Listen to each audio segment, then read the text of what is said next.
வணக்கம். அஸ்ட்ரோபிருந்தா கோயம்புத்தூர்லேருந்து 2026 எந்தெந்த ராசி லக்னக்காரங்களுக்கு எப்படி இருக்குது அப்படிங்கிற சீரீஸ் நிறைய பேர் பார்த்துட்டு வந்துட்டு இருக்கீங்க. அதில் கமெண்ட் செக்ஷனில் ஒரு கேள்வி திரும்ப திரும்ப வருது. என்ன அப்படின்னா, மேம் நான் வந்து மேஷராசி, ஆனால் நான் சிம்ம லக்னம், நான் மேஷராசிக்கு உண்டான 2026 பலனை பார்க்குறதுங்களா இல்லை சிம்ம லக்னத்துக்கு உண்டான பலன்களை பார்க்குறதா அப்படின்னு உங்களுக்கு அந்த சந்தேகம் இருக்குது.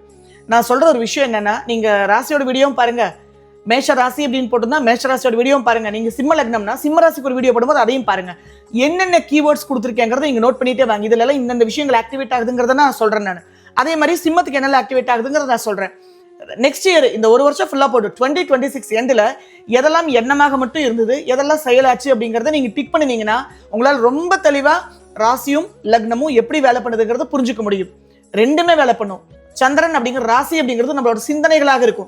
நான் வீடு மாற்றி போயிடணும், எனக்கு மும்பைக்கு ட்ரான்ஸ்ஃபர் கிடைச்சிடணும், எனக்கு ஆஸ்திரேலியாவுக்கு நான் ட்ரான்ஸ்ஃபர் ஆகி போயிடணும்னு சொல்லி நீங்கள் நினச்சிட்டே இருக்கீங்க அப்படின்னா அது வந்து சந்திரன் ராசி வேலை பண்ணிட்டு இருக்குன்னு அர்த்தம். ட்ரான்ஸ்ஃபர் கிடைக்குமா கிடைக்காதாங்கிறத லக்னம் தான் உறுதிப்படுத்தணும். ஆனால் நான் என்னைக்குமே லக்ன பலன்களை ரொம்ப ப்ராமினெண்ட்டாக எடுப்பேன். சந்திரன் வந்து ராசி பலன் வந்து அவங்களுக்கு எமோஷனலி ரொம்ப வேலை பண்ணும். ஸோ ரெண்டுமே என்னோட ஜாதகத்துக்கு நான் எப்பவும் பார்த்துட்டு வரேன். நீங்கள் அதில் எது ரொம்ப ஸ்ட்ராங்காக வேலை பண்ணுதுங்கிறத ஒரு வருஷம் நோட் பண்ணிங்கன்னா தான் உங்களுக்கு புரியும். மிக்க நன்றி. வாழ்க வளமுடன்.